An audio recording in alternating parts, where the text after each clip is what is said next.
사도행전 1장 6절부터 11절까지 말씀입니다. 제가 봉독하겠습니다. 사도행전 1장 6절로 11절까지 말씀입니다. 그들이 모였을 때 예수께 여쭈어 이르되 주께서 이스라엘 나라를 회복하심이 이때니까 하니 이르시되 때와 시기는 아버지께서 자기의 권한에 두셨으니 너희가 알 바가 아니요 오직 성령이 너희에게 임하시면 너희가 권능을 받고 예루살렘과 온 유대와 사마리아와 땅끝까지 이르러 내 증인이 되리라 하시니라. 이 말씀을 마치시고 그들이 보는데 올려져 가시니 구름이 그를 가리어 보이지 않게 하더라. 올라가실 때 제자들이 자세히 하늘을 쳐다보고 있는데 흰옷 입은 두 사람이 그들 곁에 서서 이르되 갈릴리 사람들아 어찌하여 서서 하늘을 쳐다보느냐? 너희 가운데에서 하늘로 올려가신 이 예수는 하늘로 가신 본 그대로 오시리라 하였느니라. 아멘. 기도합니다. 하나님, 이 땅을 살면서 참 재림 예수님에 대하여서 많은 사람들이 있고 특별히 교회마저도 이 다시 오실 예수 그리스도에 대하여서 기대하지 못하는 그런 모습이 혹시 있지 않은지요? 하나님, 우리가 다시 오실 예수님을 기대하며 이 대림절의 시간을 보낼 수 있도록 도와주시고 그 모습을 보면서 우리의 마음속에 믿음을 다시 한번 점검하는 귀한 시간, 그래서 하나님의 자녀로서 다시 한번 든든히 서 나아갈 수 있는 귀한 시간이 될 수 있도록 주님 축복하여 주시옵소서. 한 영혼도 그냥 왔다가 그냥 돌아가는 일 없도록 주님 도와주시고 그 마음을 만져주셔서 하나님의 말씀이 떨어질 때에 가시밭 같지 않게 하시고 돌밭 같지 않게 하시고 길가와 같지 않게 하셔서 옥토와 같아서 주님의 말씀을 받아들일 수 있는 귀한 마음이 될 수 있도록 주여 축복하여 주시옵소서. 역사하실 주님을 기대하며 감사하며 예수님 이름으로 기도하옵나이다. 아멘. 우리 자리에 앉도록 하겠습니다. 네, 오늘 대림절입니다. 여러분 건강하시죠? 네, 건강하게 잘 지내셔서 이렇게 다시 뵐 수 있어서 참 감사합니다. 오늘 대림절인데요. 대림절은 강림절이라고도 합니다. 강림절, 대림절이라고 하는데요. 오늘 그 대림절의 첫 번째 날을 맞이했어요. 매년 돌아오는 것이지만요. 성탄절 전후로 4주. 성탄절 전후로 4주. 그래서 초가요, 총 5개입니다. 이거는 성탄절에 키는 초, 나머지 한 주씩 해서 초가 총 5개인 것이죠. 바로 예수님의 오심을 기뻐하고 그리고 다시 오실 예수님을 기다리는 시간으로 교회에서 보내는 오랜 전통 중에 하나가 바로 이 대림절입니다. 그래서 대림절은요, 기다림의 절기다라고도 얘기합니다. 기다린다. 대림절을 상징하는 색은 보라색입니다. 그래서 여기 보면은 보라색으로 했죠. 왜 보라색이냐? 보라색은 두 가지 의미가 있어요. 하나는요, 귀함, 하나는 고난이라는 거예요. 귀하신 예수 그리스도를 기다리는 시간, 또한 거기에서 기다리는 시간이 때로는 우리에게 고난과 같아서 그래서 이 보라색으로 이 전체적인 치장을 하게 되어지는 것이죠. 이스라엘 백성들은요, 그 길고 험난한 고난의 역사 속에서 주님의 오실 날을 기다렸습니다. 나라가 망하고 뿔뿔이 흩어져서 노예처럼 살아가면서도 그들은 예수님을 끝까지 기다렸던 것이죠. 최소한 이스라엘 사람들에게 이 대림절이란 그저 편안하고 기분 좋은 기다림은 아니었다라는 거예요. 2000년 전 예수님의 오심은요, 소망 없는 세상 가운데에서 소망을 던져주시고 그래서 약속을 믿고 소망을 가진 신앙인들의 철저한 그리고 간절한 염원이 담긴 기다림이었다라는 거예요. 어떻게 하면 예수님을 기다릴 수 있을까? 우리의 마음속에는 예수님이 계속해서 잊혀지는데 그럼에도 불구하고 끝까지 예수님을 기다렸던 것이죠. 근데 그랬더니 아무런 희망이 없던 곳에 희망이 나타났다라는 거예요. 왕이 나셨다. 세상을 구원하실 왕이 오셨다. 그래서 대림절이라는 라틴어는요, 아드벤투스라는 단어인데 이것은 오셨다라는 뜻입니다. 다른 말로 왕이 오실 때도 오셨다 이렇게 표현하고 있죠. 아드벤투스라는 말이요. 바로 예수님이 그와 같다라는 것입니다. 만왕의 왕이신 예수님께서 오셨다. 그래서 대림절의 시기는요, 성탄절, 아까 좀 전에 말씀드렸듯이 4주인데요. 교회에서는 이 시기에 대림절 초와 대림절 환으로 이 앞을 꾸밉니다.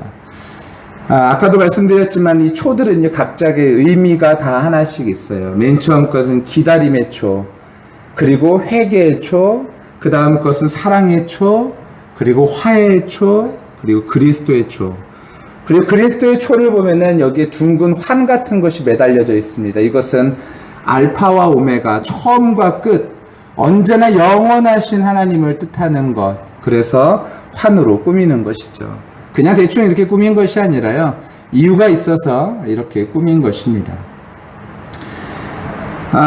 이 초의 유래는요, 정확하진 않아요. 하지만 뭐 어떤 설에 따르면요, 동유럽 지역에 살던 게르 민족이 밤에 너무나 추울 때, 그때 모아다가, 나무나 이런 것들을 모아다가 아침을 기다렸던 그들, 그 전통이 그대로 와서 성탄절에 함께 이 모든 문화들과 이런 것들이 함께 융합되면서 우리가 예수 그리스도를 기다리는 어떤 그런 절기로 이 시간을 삼았다라는 것입니다. 우리는 오늘 첫 번째 초인 기다림과 소망의 초를 밝혔습니다. 그리고 한 주에 하나씩 이제 그 초를 밝힐 것인데요. 다시 오실 예수 그리스도를 고대하며 오늘도 우리의 삶을 통해서 영광을 돌리는 우리의 삶이 다 되시기를 예수님의 이름으로 간절히 축원합니다. 오늘날 이 시대의 대표적인 특징 중에 하나는 무엇일까요? 변화입니다. 변화. 이 변화가요, 얼마나 빠르냐면요, 진짜 우리가 상상할 수 없을 정도로 이 변화가 급격하게 빠르다라는 거예요. 그래서 2023년 우리는 새롭게 변화되는 시대를 맞이할 것인데, 그것은 그냥 변화가 아니라 격변이라고 말할 수 있을 정도, 아니 그 이상으로 표현이 가능하다면 이 세상은 그렇게 빠르게 변화될 것이다 라고들 얘기합니다. 그래서 세계적인 경영 사상가인 피터 드래건은요, 이렇게 말합니다. 격변의 시대에 가장 위험한 것은 격변 자체가 아니라 지난 사고방식을 버리지 못하고 여전히 과거 속에서 사는 것이 가장 위험한 것이다. 이렇게 이야기해요. 이렇듯 우리는요, 변화에 얼마나 발맞추어 빠르게 따라가느냐, 이것에 따라서 많은 일들이 바뀌어지기도 하고 이루어지기도 하는 것이죠. 그래서 많은 사람들의 관심사가 무엇이냐면요, 내년에 어떤 일들이 일어날 것인가에 대한 것이에요. 그러니까 요즘 그런 책이 엄청 많이 나와요. 내년에는 어떤 뭐 금융시장은 어떻게, 부동산은 어떻게, 그리고 전체적인 트렌드는 어떻게, 심지어 교회는 앞으로 어떤 식으로 변할 것인가, 2023년 교회 트렌드, 뭐 이런 식으로 책들도 계속해서 나옵니다. 그러니까요, 느림은 경쟁력이 없다라고 생각을 하는 거예요. 그리고 예전의 것을 그대로 고수하는 것은요, 이것은 고리타분하다라고 말하는 것이죠. 그러다 보니 기다림은 미덕에서 제외되고, 그리고 모두가 뛰어가는 세상 가운데서 우리도 어떻게 하면 발맞춰서 거기를 함께 뛰어갈 수 있을까? 여기에 관심이 몰두되어 있는 것이 사실 요즘의 모습이죠. 변화의 모습은 굉장히 다양합니다. 얼마나 다양하냐면요, 문제는 다름 속에서 서로를 인정해주지 못하는 일들이 굉장히 많이 일어나고 있다는 거예요. 그래서 2022년도에 가장 많이 나왔던 뉴스 용어 중에 하나가 무엇이냐면은 분열과 갈등입니다. 우리 이번에 대선할 때도 보셨지만요, 가장 크게 표가 갈라졌던 사람이 누굽니까? 젊은 세대의 남녀가 표가 가장 많이 갈려졌어요. 여자들이 지지하는 당과 남자들이 지지하는 당이요, 확연하게 분리가 되어졌습니다. 그리고 빈부의 격차도 엄청나게 커졌어요. 중산층을 제외하고요, 상위 10%와 하위 10%를 구분했더니 하위 10%가 100만 원 벌 동안에 상위 10%는 1200만 원 정도를 번다고 합니다. 이 빈부격차가 엄청나게 커지면서 이 안에서 사람들이요, 갈등과 그리고 여러 가지 힘든 그런 분열들이 일어나게 된 것이죠. 나라도요, 나라들마다 얼마 전까지 외쳤던 것은 무엇인지 아십니까? 그것은 세계화였어요. 화합. 나라가 나라를 서로 돕자 이런 거였거든요. 세계화. 우리는 뭐라 그래요? 이 지구상에서 우리는 뭐 한민족 뭐 이런 얘기도 하고 막 그랬었잖아요. 세계화. 그런데요, 이제는요, 세계화라는 단어는 사라져 버렸어요. 뭐로 되어졌냐면 자국의 이익에 따라서 움직이는 세상이 되어버렸죠. 이런 얘기가요, 그냥 남 얘기가 아니라요, 우리의 삶 속에서 굉장히 중요하고도 이제 앞으로 교회를 결정짓는 아주 굉장히 중요한 이슈들이 되어지고 있다는 것입니다. 이게 젊은 사람들이 실제로 살아가고 있는 현실의 모습이 바로 이와 같다라는 거예요. 그러니까 지금 우크라이나와 러시아와의 전쟁 또한 마찬가지죠. 이념 전쟁이고 우리에게 어떻게 이득이 있는가 이것에 따라서 움직이는 것 아니겠습니까? 미국도 어떤 나라를 품어주기보다는 이제는 자국의 이익을 따라서 여기에다가 혜택을 주느냐 마느냐도 결정하고 있는 것이 요즘 시대의 모습이다라는 거예요. 그럼 말 그대로 이렇게 격변하는 세상 속에서 그럼 우리 믿는 사람들은 도대체 어떻게 살아가야 되냐라는 거예요. 이렇게 격변하는 세상 속에서 우리는 예수 그리스도가 다시 오시는 이것을 믿고 살아가는 우리들, 이 재림의 때를 믿고 살아가는 우리들은 도대체 이 시대를 어떻게, 무슨 마음으로, 어떤 생각으로 살아가야 하냐라는 것입니다. 저는요, 먼저 오늘 성경의 인물 중에서 다니엘이라는 인물 한 사람을 여러분에게 좀 소개하고 싶습니다. 다니엘은요, 포로기에 바벨론에게 포로로 잡혀갔던 이스라엘의 포로 중에 한 명입니다. 그의 나이 15살에 포로로 잡혀갔어요. 포로로 잡혀갔는데 여러분 이때 포로로 잡혀가면서 무슨 생각을 했을까요? 사람들이요. 당시에는요, 전쟁은 신들의 전쟁이었거든요. 우리 신이 졌다라는 생각을 하는 거죠. 이스라엘 백성들 생각하기에 하나님인 우리가 이겼구나라는 생각들을 하게 되어졌다라는 거예요. 그럼 우리는 앞으로 어떻게 하는가? 하나님은 진짜로 살아계시는가라는 그런 의문 속에서 살아갔던 사람들이 바로 이 포로기의 사람들이라는 거예요. 마치 이 시대에 하나님은 살아계시다고 우리는 외치고 있지만 많은 세상 사람들, 아까 신집사님이 잠깐 그렇게 기도했는데 이 세상 사람들, 젊은 사람들은 이 많은 격변의 시기를 겪으면서도 여전히 하나님에 대해서 인정하지 않고요. 요즘은 탈세례화라고 여러분 아십니까? 탈세례. 그러니까 세례를 받았는데 어렸을 때 부모 때문에 내가 억지로 받았는데 이제는 나 그 세례 안 받겠다 해가지고요. 세례를 되돌리는 탈세례식을 한다라는 거예요. 이게요, 지금 우리나라에서도 지금 이미 시작되어졌다라는 거예요. 얼마 전에 이게 유럽에서 있었거든요. 근데 우리나라에서도 벌써 탈세례와 이런 일들이 일어나고 있다라는 거예요. 나 믿는 거 이젠 더 이상 하지 않겠다라는 일들이 일어나는 이 시대라는 것이죠. 다니엘 시대도 마찬가지였다라는 거예요.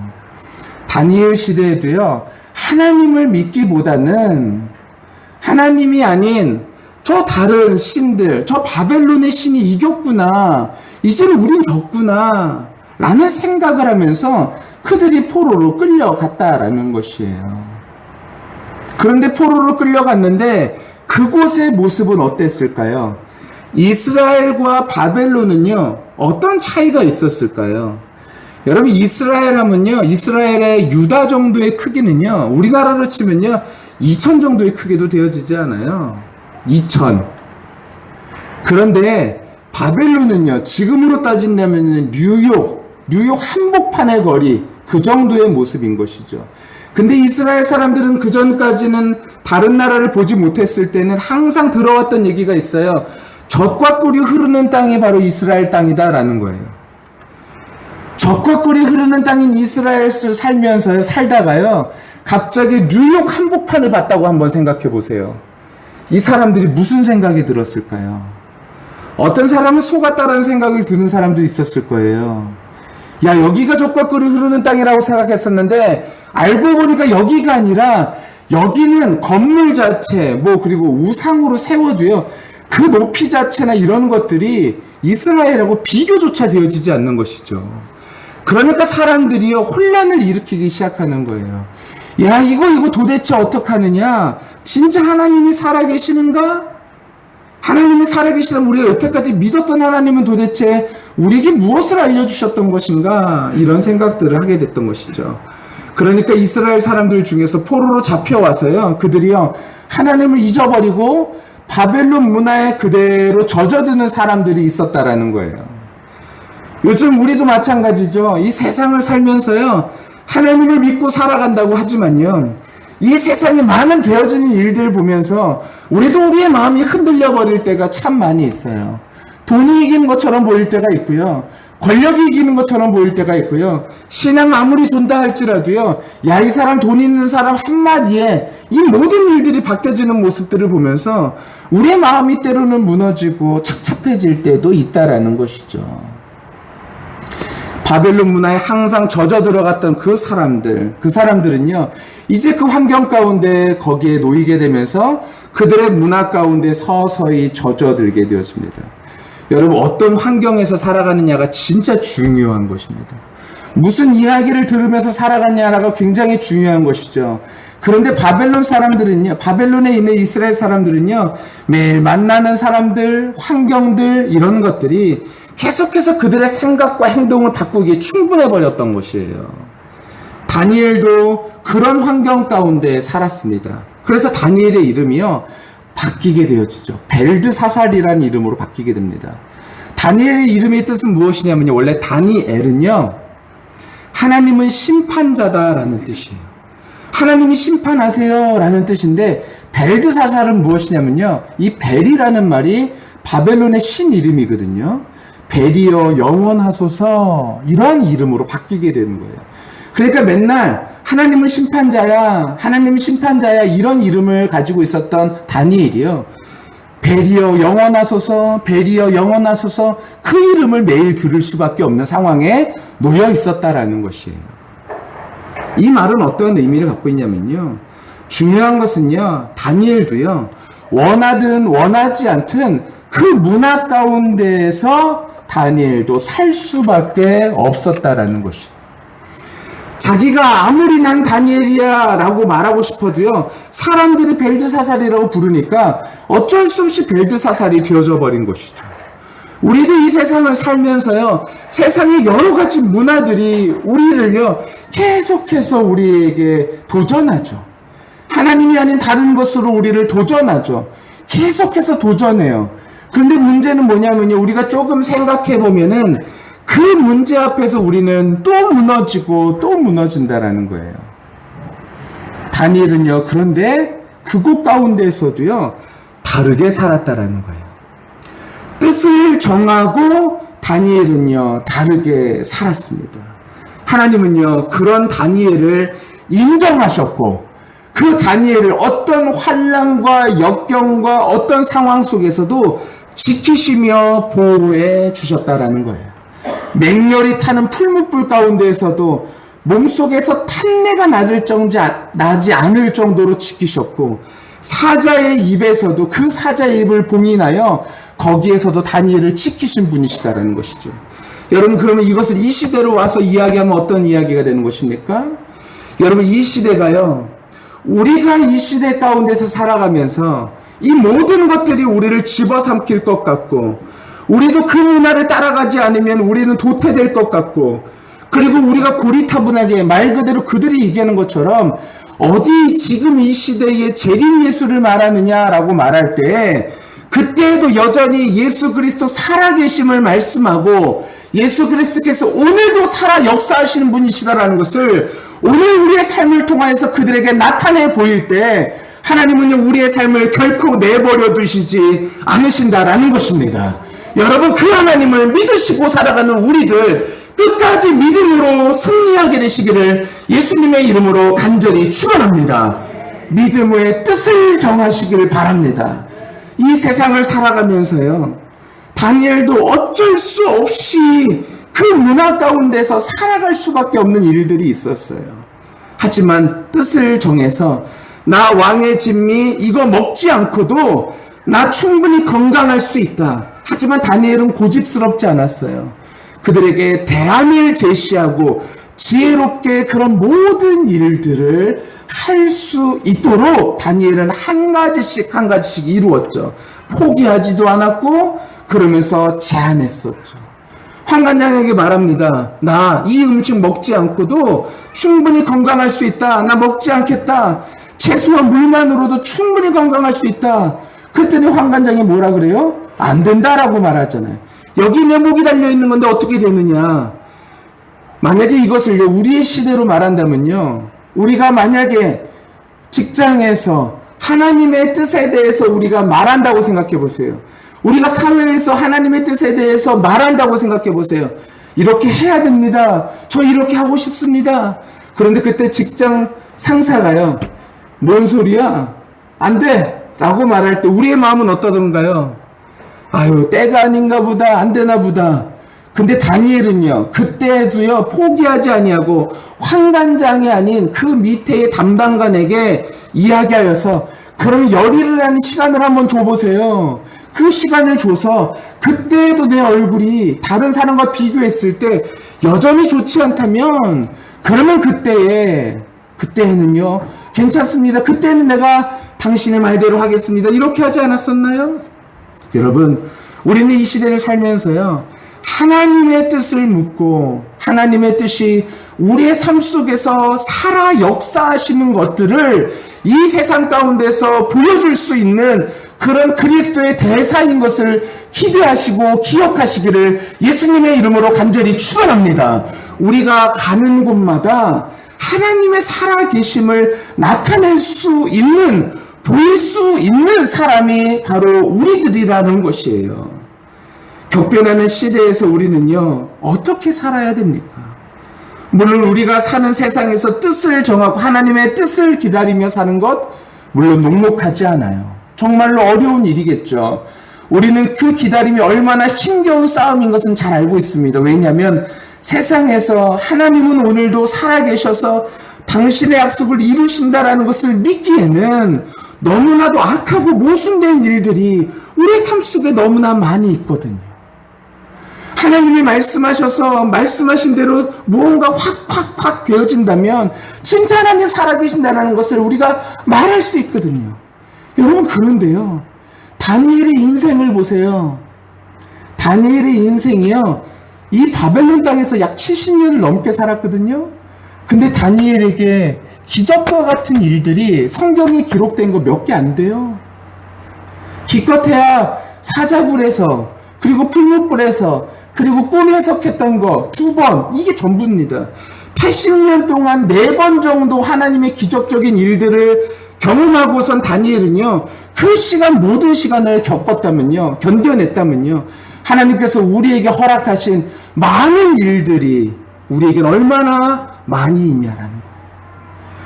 우리가 그 기적 같은 일들이 우리에겐 얼마나 많이 있냐라는 거예요. 우리 이 땅 가운데서요, 이 격변하는 시대 가운데서도 뜻을 정하고 하나님의 뜻 안에서 예수 그리스도 살아계심을 많은 사람들에게 나타내 보이면서 살아갈 수 있는 귀한 성도님들 다 되시기를 예수님의 이름으로 간절히 축원합니다. 시각장애인 아버지를 위해서 4살 때부터 안과 의사가 되기로 결심했던 한 사람이 있습니다. 이 사람은요, 한국계 미국인인데요, 32년 후에 그 사람 워싱턴 지역의 안과의사 협회장에 취임했다가 기사가 나게 되어집니다. 이 사람의 이름이 무엇이냐면 폴 강이라는 사람입니다. 이 사람은요, 2010년에 가장 뛰어난 의사 한 사람으로 선정되기로 했던 사람인데요, 그는요, 의사가 된 이유가 무엇이냐면요, 바로 아버지 때문이래요. 아버지가 어렸을 때부터 아버지가요, 눈이 보이지 않았었대요. 그래서 아버지를 고쳐주겠다는 약속을 하고 그때부터 열심히 공부해서 하버드대 그리고 인디아나대를 나와서 안과 의사가 된 것이죠. 그는 앞을 보지 못하는 아버지 때문에 지금도 눈으로 고생하는 사람들을 보면은 다른 사람들처럼 돈 벌어야지가 아니라 그 사람의 마음이 얼마나 힘들까, 그 마음이 먼저 온다 그래요. 그는 돈을 버는 것보다 세상을 발전시키고 변화시키는 것이 꿈이라고 그는 말합니다. 그는 어렸을 때 이렇게 회상하면서 어렸을 때를 말합니다. 어렸을 때 살던 인디아나주 몬스터시에서 우리 집은 가장 가난했어요. 부모가 의사, 변호사인 친구들이 수두룩해서 학교에서 나와 동생은 전혀 특별할 것이 없었고, 그런데도 아버지는 특별한 사람이라고 도전의식을 계속해서 갖게 하셨죠. 구체적으로 무엇이라고 강요하진 않았지만 다른 사람을 위해서 봉사하라 그리 말씀하셨죠. 여러분, 이 사람은요, 인생의 크고 작은 위기 만났습니다. 우리도 인생의 크고 작은 위기를 만날 수 있습니다. 근데 그때 어떻게 대처하느냐에 따라서 인생은 달라지게 되어진다는 거예요. 위기로 인생을 골짜기로 끌고 가는 사람도 있고, 위기를 극복하고 인생을 정상으로 끌고 가는 사람도 있습니다. 네, 우리는요, 이 격변하는 세상 가운데에서 다니엘이 하나님을 인정하지 않은 그 땅 가운데에서 홀로 하나님을 인정하여 그 땅이 하나님을 찬양하는 땅으로 바꾼 것처럼, 우리 또한 이 땅 가운데에서 하나님을 찬양하지 않는 많은 사람들 가운데에서 하나님을 찬양하는 그런 삶으로, 그런 인생으로 바꾸는 일들에 하나님께서 우리를 선택하시고 우리를 사용하시기를 원하신다라는 것입니다. 그때에 다니엘은 뜻을 정하고 그 일을 했던 것처럼 우리 또한 뜻을 정하고 그 일들을 이루게 되시기를 예수님의 이름으로 간절히 축원합니다. 우리 시대에도 여러 가지 시대의 영향에서 자유로울 수는 없어요. 하지만 어쩔 수 없이 수용할 수밖에 없는 일들도 있지만, 그러나 내가 수용하지 않고 내가 바꿀 수 있는 일들이 있다면 그것에 대해서 도전하시고 그 일들을 이루시기를 간절히 축원합니다. 어떠한 뜻을 정해야 됩니까? 저는요, 먼저 약속을 이루시는 신실하신 하나님을 믿고 살아가는 뜻을 정하는 저와 우리 모두가 되시기를 간절히 축원합니다. 다시 말해서 재림 예수, 다시 오실 예수 그리스도를 기대하며 살아가시기를 간절히 축원합니다. 예수님은 분명히 오늘 본문 가운데 이렇게 말씀하셨어요. 사도행전 1장 11절 말씀인데요, 우리 같이 한번 읽어볼까요? 시작. 갈릴리 사람들아,